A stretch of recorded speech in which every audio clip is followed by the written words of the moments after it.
My name is Jeff Irving, and this is the Vrahode Tavern Podcast. I am the creator of the Vrahode game system, and in this podcast, we're going to do a deep dive into the lore and gameplay of Vrahode. I'm joined by Brandon Rollins, who will be acting as a stand-in for you, asking many of the questions you might be curious about yourself. Brandon, what are we talking about today?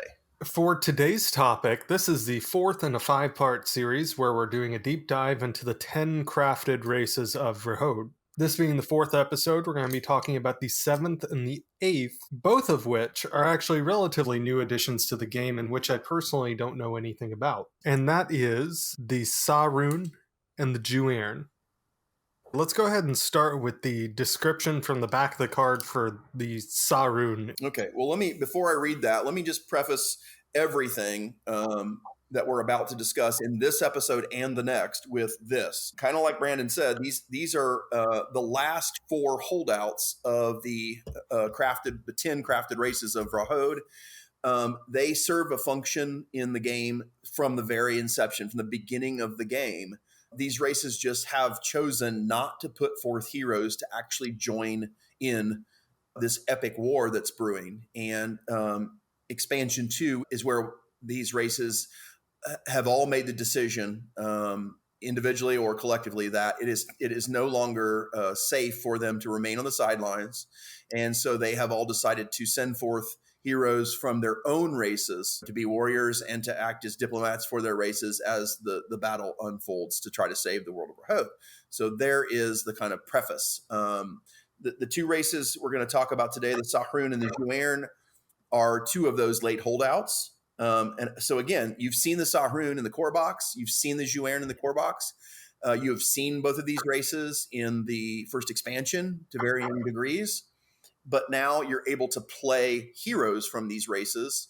And to start with the Sahrhune, I'll read the description of that race. While their cousins, the Drellrune and Ju'Airne, thrive within the cool waters of Vrahode, the Sahrhune live to be upon it. Traders on the waves, bandits, some say, this seafaring race makes its life by the whim of the sea and all that she provides and takes away. Quick are the Sahrhune to repay a slight, but loyal to their very death to those who earn it. Few are more useful to count among your friends.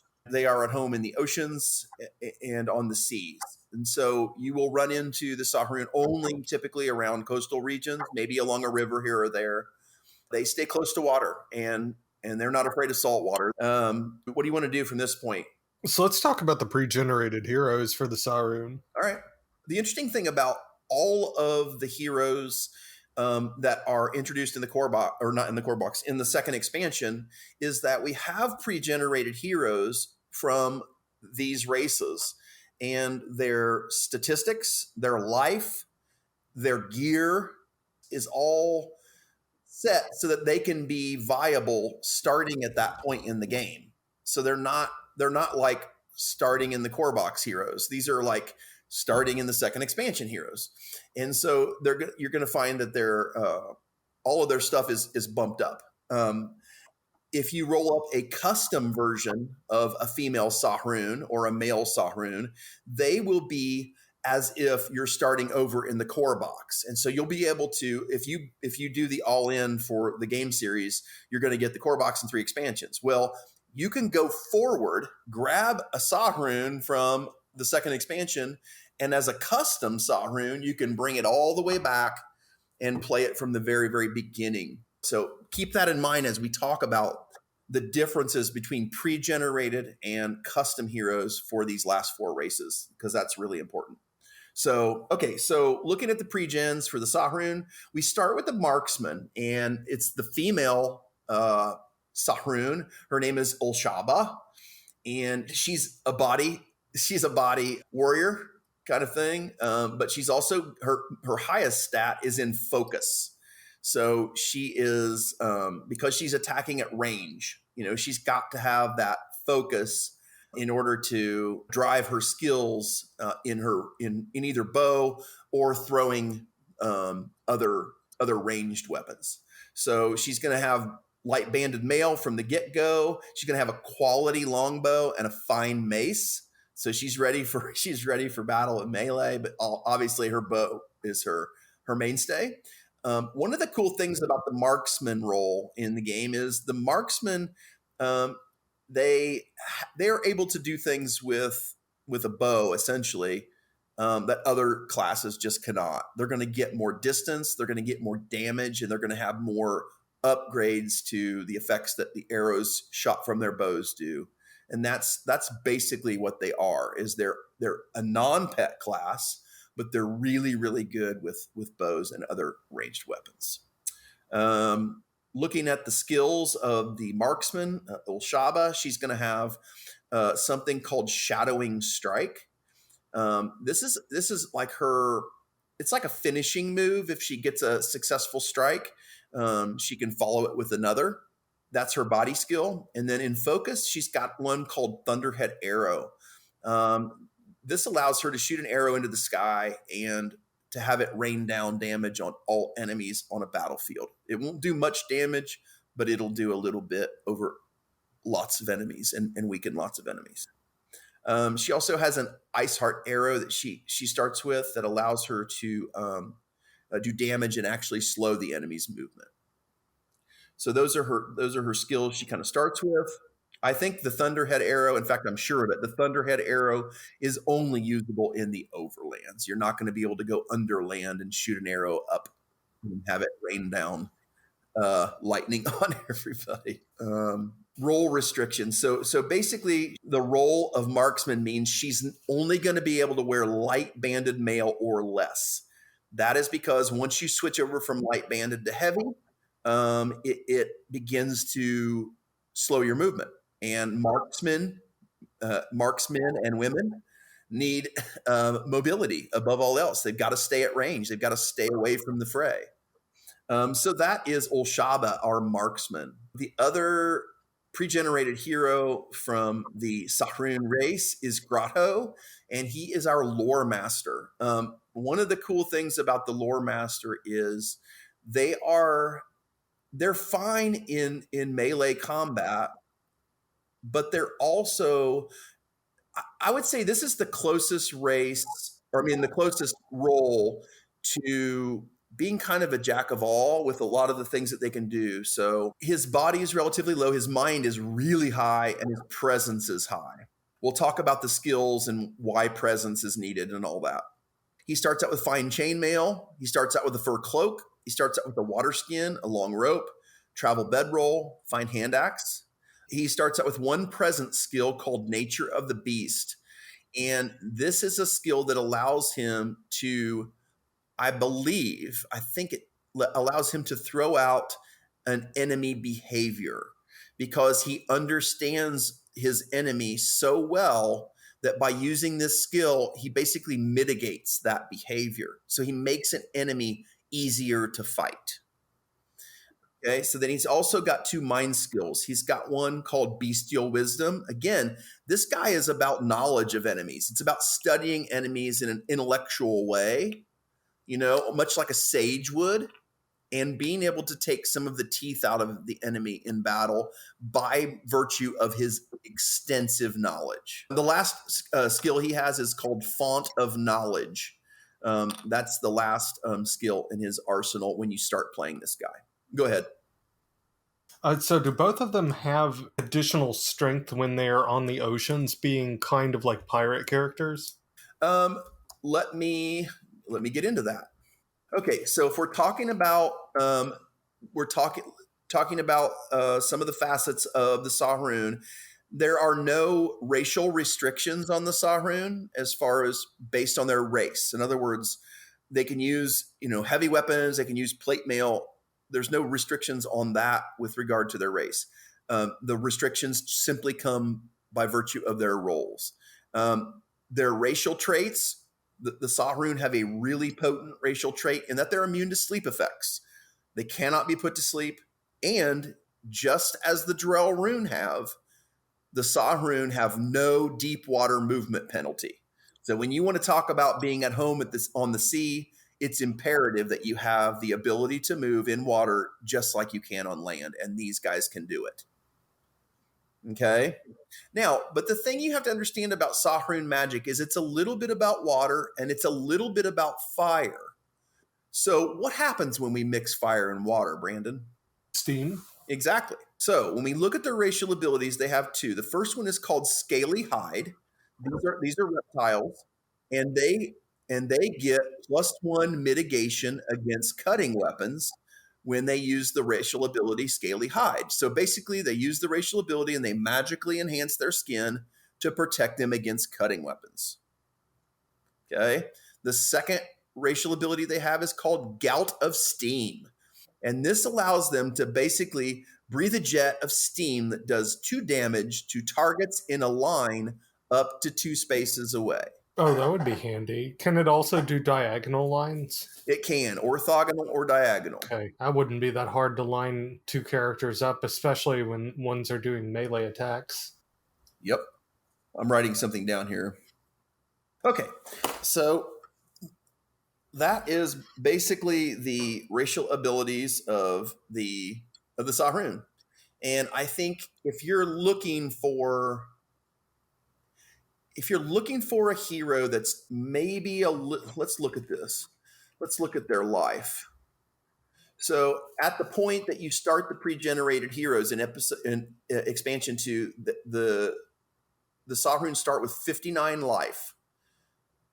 So the starting life of your heroes is less important when you're talking about pre-generated heroes this far into the story, because we've given them all of the upgrades that they would have gotten had they been playing as heroes this long, right? Mm-hmm. So you've got plenty of life to deal with. I would say, again, much like the Drellrune, the Sahrhune are just very versatile on land and in the ocean. It's just a matter of, do you like gout of steam and scaly hide and the immunity to sleep effect? Do you like that mix of racial traits and abilities more than what the Drellrune have? And I think that's what would kind of be the determining factor for you. And then the other thing is, if you're going to play pre-gens, do you like this idea that you can kind of gain an advantage over your enemies via intellect? Or with the marksman, with Ulshaba, do you like the idea that you can gain an advantage over enemies at range? And that's really what you're looking at with these 2 type of heroes. Those seem like qualities that a lot of people would want in their heroes when they're making a custom one. Yeah, I mean, the thing we look at in a game that is a soloable game system, you can play by yourself and without having to run 2 or 3 heroes at the same time. You can do that in this world, and it scales all the way up to 6 players, and it's challenging. And since the Sahrhune come later to the party than the first 6 crafted races, this would be what I would consider, if I was growing a party and going from, say, 3 heroes up to 6, I would love to have a Sahrhune in my party, just for their water mobility, just for their immunity to sleep, so that they could step up and tank when the rest of us are coming, if we're coming up against something that's going to sleep us. Mm-hmm. Just send the Sahrhune up. He's not going to be hurt. It's kind of like when you're in a battle in the forest, you put that Tyrell hero up front and they can't be knocked down. And so, I think that one of the things we've taken a lot of care in is making sure that this game encourages the asymmetry of a party to kind of make them really fun and versatile, Yeah. Now, I have a little bit of a different question for you, because It just occurred to me, if you don't unlock these until the second expansion, are you allowed to switch your characters mid-game? We don't allow that. If you're playing in, at least if you're playing in campaign mode, you're not allowed to switch heroes if you're playing in the campaign, because the characters become an integral part of that story. If you're just questing or you're playing procedurally, you can change heroes whenever you feel like it. So yes and no. Depends on your mode of play. Okay, that's interesting. So I guess, could you bring... Now, did you say you could bring another player in late in the campaign? As far as I know, Sean has not put any restrictions on that, and I'll tell you why. It's because when you go through the campaign, the quests in the campaign give you enemy counts based on the number of heroes. at least for the curated content. And for the procedural content, the game already compensates for that. We have 32 scaling mechanisms in the game. And as you go through the campaign, not every step you take in the campaign is curated. There's lots of instances where you might go through part of an encounter map and Sean will say, these rooms are procedural. Once you get through these rooms and you go to this room, well, that's curated, and this is curated, and that's curated. So I can't see any reason, and I'll ask Sean and make sure I'm not lying to you, but I think adding heroes in the campaign is fine, is acceptable, because our game, both on the curated side and on the procedural side, takes that into account. Yeah, I mean, you can't really use them until that second expansion, so I was just curious how that worked. One of the things, too, that we do, hang on a second, I'm just making sure I don't forget anything. I'm writing everything down. Is like, for example, if you look at the pre-generated heroes of the Sahrhune, you'll notice that, let's take Grotto, for example, the Sahrhune lore master.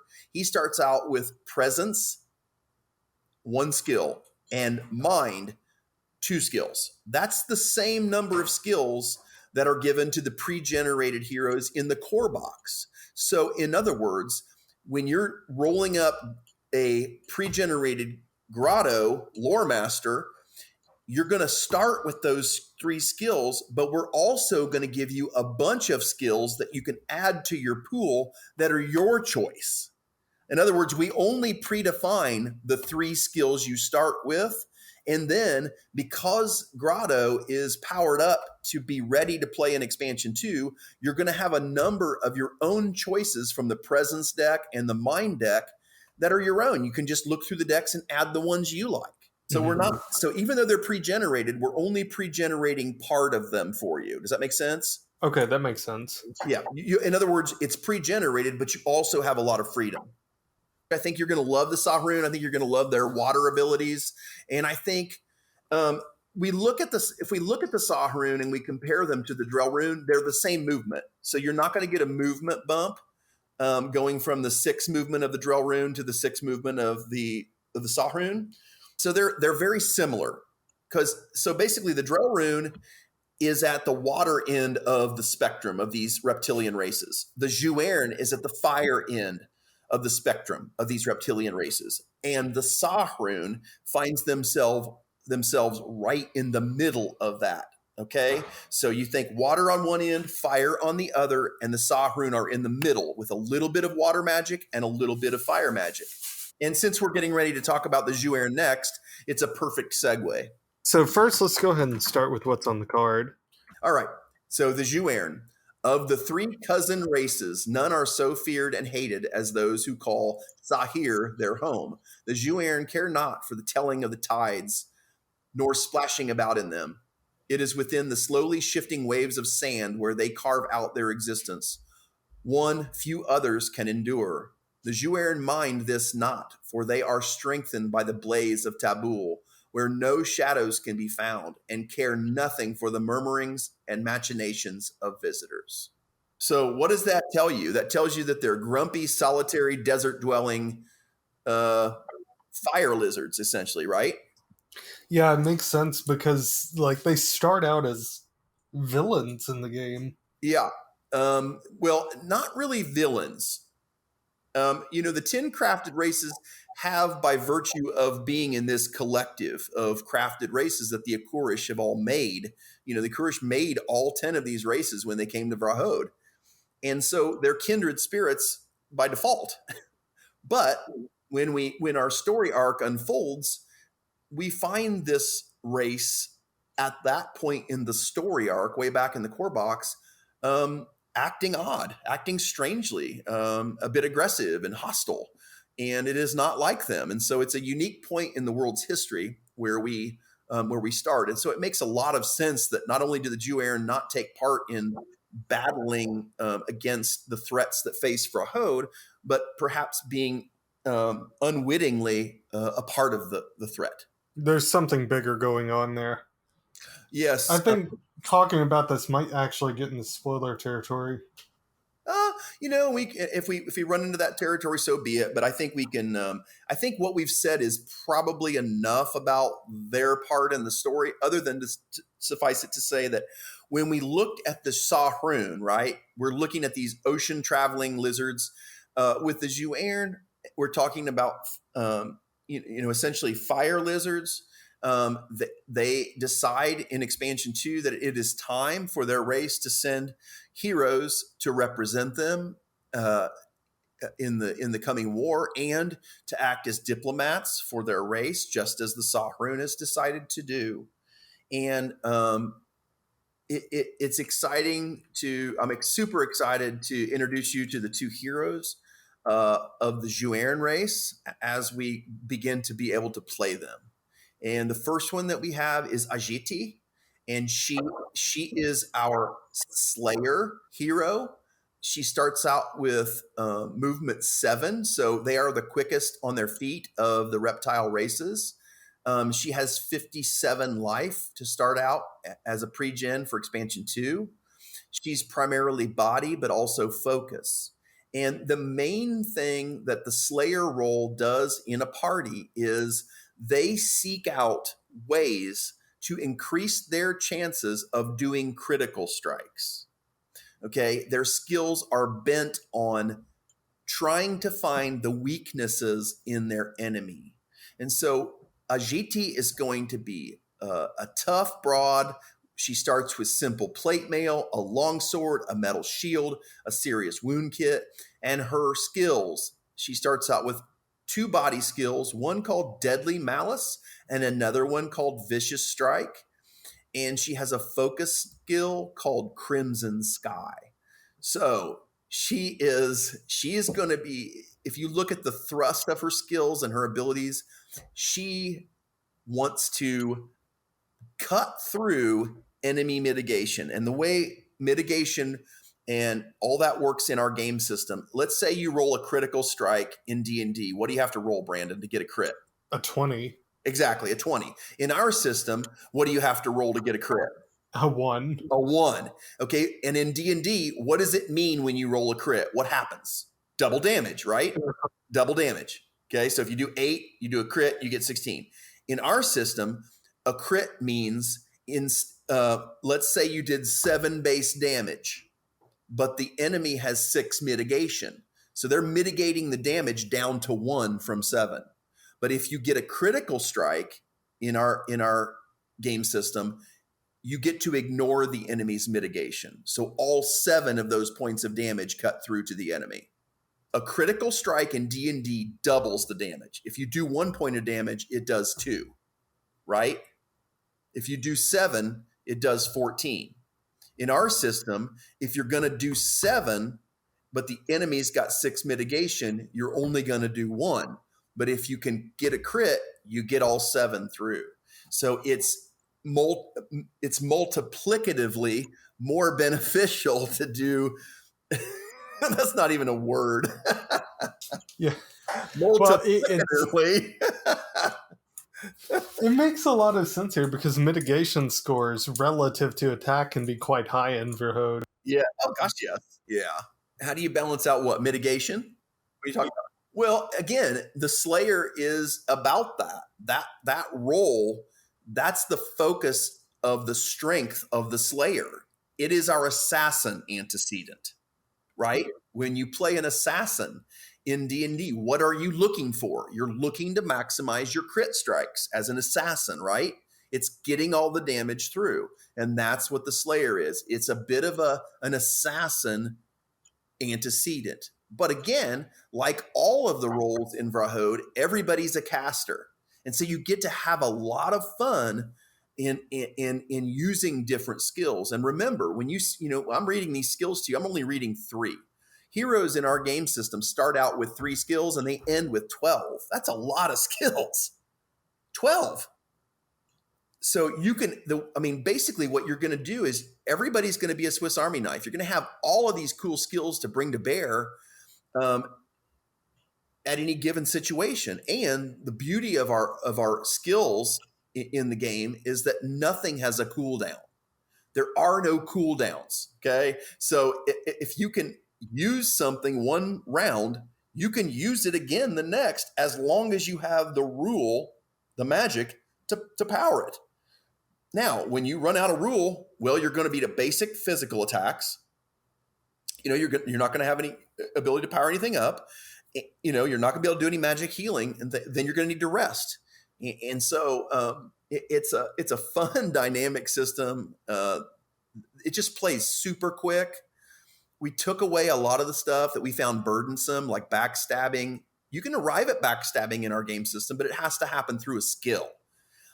It has to be something that's you specify. It's not just something that's baked into the rule system that you have to know. If you want to do something like that, you look at the card, you spend the rule to power it, and you do it. And so it doesn't penalize the rest of the players in the party to have to know all these rules.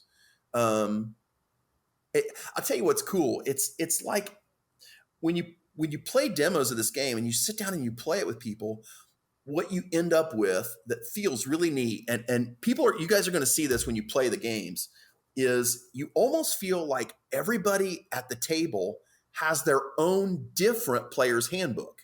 Does that make sense, Brandon? Oh, I went offline. Okay, so you were talking about cooldowns just a minute ago, and how Vrahode doesn't have cooldown times. Yeah, you can use your skills in our system as many times as you have rule, to power them. Obviously, when you run through your rule, you're forcing yourself to rest to recover them. But as you advance in the game, obviously your rule goes up, your rule pool goes up, so you don't have to. You can tend to sling a little bit more rule around as you power up. So, but super exciting and fast and fun. Mm-hmm. Yeah. What do you think? Is there anything that we haven't covered for the Ju'Airne yet? Let me look. Okay, so we talked about Ajiti the Slayer. I think the next thing we should do is talk about her male counterpart, the pregenerated male hero from the Ju'Airne. And so once we do that, then we can start talking more about the race of the Ju'Airne specifically. Okay. So again, Jazu is the male hero from the Ju'Airne. He is almost like the melee version of the marksman. So what a marksman can do in getting more range and damage from their bow, the weapons master is going to be doing with melee weapons. Does that make sense? That does make sense. Yeah. And so Jazu starts out with light banded mail. Again, he's a little bit more about damage output than protection. He starts out with 2 short swords. His skills are whirling blades, bladed unity, and death dancer. So you can kind of get an idea from the name of those. I don't want to go into them too far because I don't want to, just ruin everything for people. And so basically he's not able to go above light banded mail. Okay. So he starts the game as a pregen, kind of maxed out on his armor. But the thing to keep in mind is back in the first expansion, what we began to let heroes do is to seek out the Barajadim, which is a race that lives underground. And they have the Barajadim offer things to the heroes that they can only get from the Barajadim underground in the underlands. And one of the things that's really important is that even though Jazu is limited to light banded mail, he can seek out a bone glyph merchant, and she can sell him a bone glyph that he can break over his armor that will enchant that armor and make it better. And that's the case with everything in our world. We don't want you to gear grind. We don't want you to have to constantly change out your suits of armor. We want to allow you to improve them a bit so that you want to keep them. And so that's the sort of thing that Jazu would do to try to get his light banded to provide a little bit more protection yet. Yeah, so where did the Ju'Airne live? All right, so when you look at the overland map that comes in the core box, you'll note that there are 4 villages on that overland map where the dot that's next to the name of the village is in red instead of being black. The red means that they are not initially available in the core box. They're not available for players to visit and use the functions of those villages until the second expansion. And that is true of the Ju'Airne home village of Vrahode. And Vrahode exists out in the depths of the Sahrhune reaches, which is a vast desert on the stormward side of the island of Rendur. And so you're going to see Vrahode in some fashion prior to being able to visit it and use the functions. As we've kind of hinted at, the Ju'Airne are actually kind of an enemy of sorts in the first half of our story arc, and then they are able to join us in the battle to save Vrahode starting in expansion 2. So Vrahode is where they live. So are we ready to look at the race itself? Yeah, so what kind of traits and abilities do they have? Yeah, let me find it. There we go. Okay, so one of the best things that the Ju'Airne have to offer is an immunity to sleep effects. You cannot sleep them, which is great. So they're going to be awake all the time. They can be paralyzed, but they cannot be put to sleep. They have -1 mitigation, however, in icy tundra battles. Whenever they are, because the Ju'Airne is used to fire and heat, whenever they spend time in icy tundra areas, which is the iceward coast of Rendur and the island of Nirelin, then they are a little bit more vulnerable because they begin to kind of slow. Their metabolism begins to slow because they're just not used to it. Racial ability wise, again, we always try to match our racial abilities, make them unique to each race. The Ju'Airne have what's called vulcanized hide. In other words, it is immune to burn effects. When you cast vulcanized hide on yourself, the racial ability, because you're used to living in the desert anyway, you're just immune to burn. It just doesn't hurt you, which makes perfect sense for the Ju'Airne. Their second racial ability is desert camouflage. And so they get +1 mitigation against ranged attacks in the desert or badlands areas. So whenever they're battling in their home territory or climate, people attacking them from range have a really hard time hitting them because they just blend in. Now, when you're standing toe-to-toe with them, no problem. But the desert camouflage works great when the Ju'Airne are going up against ranged attackers. What do you think of that? Yeah, that's a good ability to have. You said it's specifically against range attackers, they tend to be stronger? They have when they use the racial ability desert camouflage, it allows them to even better blend in with their surroundings. And so therefore it's harder to hit them from range. Yes.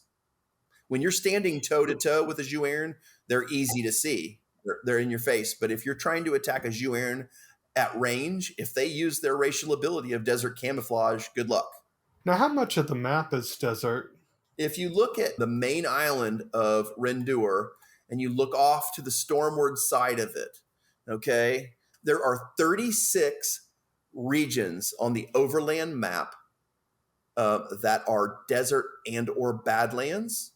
And then we also have the Galafost Isles, the Stormcaller Isles, and the Talons. Those island chains are also desert island chains. And how many regions do we have overall? Well, there's over 600 regions in the game in the overland map. 400 of those are land. Over 400. I think 409 are land, and we have over 200 distinct ocean regions. Okay, so out of the land regions, with those islands, you're talking well over 10% of the map. They've got a substantial advantage. Yeah. And because they're kind of a reclusive, grumpy race through most of the game anyway, it's like it makes sense that their abilities tend to be more about being at home. Yeah, that does make sense. At least to me, it does. Mm-hmm. Oh, it makes perfect sense. And like a lot of the other ones, we see that they tend to be stronger in their own home territory. Yep, exactly. And that's why it's fun as you travel through the world. You're going to have, heroes that just aren't able to do as much. And they're relying on you to get them through. But then, for example, if you're in a party and you have an Athakul and you're traveling the overlands, well, the Athakul might seem like dead weight for a while. But as soon as you step into a dungeon or a cavern or a hovel and hideout, which is an underlands area, they shine. The other place that the Athakul tend to shine is very, very difficult terrain in the overlands. And when I say very, very difficult, what I'm talking about is mountainsides, marshes, because they simply fly over it. They're short flyers. And so even though their movement is reduced by 1 due to the high light level, their ability to fly allows them to kind of counter that -1 movement by not having the penalties for difficult terrain. They just ignore That's kind of like the Athakul, right? That's what I'm saying. The Athakul. Yeah. Yeah. That's good. That gives them like that means that they're generally strong on tough territory. Yes, definitely. Mountainsides, marshes. Mm-hmm. Yep. Now, what are some of the drawbacks? What are the restrictions? Oh, of the Ju'Airne? Mm-hmm. The main drawback of the Ju'Airne is going to be that -1 mitigation in icy tundra. The other thing I need to add to the Ju'Airne, which is not on their card, but I'm going to add it now, is their -1 on their rolls in Underlands. Okay, and that's barely something to worry about because like everybody has that on them to some extent, unless you're everybody but the Athakul has that on them. Okay, yeah, that's interesting because they've got like really niche strengths, but they also their weaknesses aren't going to affect them in too many regions. Well, and let's not forget they're immune to sleep effects. I mean, sleep effects happen. That happens all the time. And the reason they're immune to sleep effects is because they live in the desert. They're always on. You know, when you think about the other races of reptiles, they're living in, especially the Drellrune, they're living in a little bit cooler climate, cooler water. They're a little bit slower. And so these guys are just alert. They're on. The Ju'Airne are on. You know, I don't know. I think if it were me and I was building if I started out with a blade custom hero, later on in that blade build, I would want to add some of both of the weapons master skills and some of the slayer skills to my blade build, and build a really cool melee hybrid. So just throwing that out there, folks, because when you realize how many skills you have the choice of playing, don't think that just because you start out with one skill in mind, let's say, and 2 skills in spirit, that you can't start moving into these other decks to build up a more versatile hero. This game is about that. It's about giving each hero individually and together the ability to maximize the way they fight certain enemies, and every battle, someone's going to be able to step up and other people are going to necessarily be forced to step back. And I think that's the mark of a game that gives you kind of more fun from a party mechanic standpoint, where the party is literally this puzzle. So every time you come into battle, you say, okay, we're coming up against something that charges and does knockdown. Okay, Tyrell, you're up. Okay, next battle. Okay, now we're fighting something else that causes a bleed effect. Okay, Chorn, you're up, because the Chorn are immune to bleed effects. So when we do this next and last episode that we're getting ready to do, I'm super excited because all along the way, we started with the Minok and the Tyrell, which are essentially the giants among the races. And then we went to the Kautuk and the Drellrune. And those are basically kind of the human-sized heroes that we have to offer, those races. And then when we went to the next 2 races, we went to the more diminutive races, the Mahari and the Athakul. When we talk about the Sahrhune and the Ju'Airne, because they're all cousins, the Drellrune, Sahrhune, and Ju'Airne, they're all about human size. So these 2 races have been human sized. And to finish our mini podcast or podcast mini series about the crafted races, we're ending with the largest and the very smallest among the races, and that's the Chorn and the Greenling.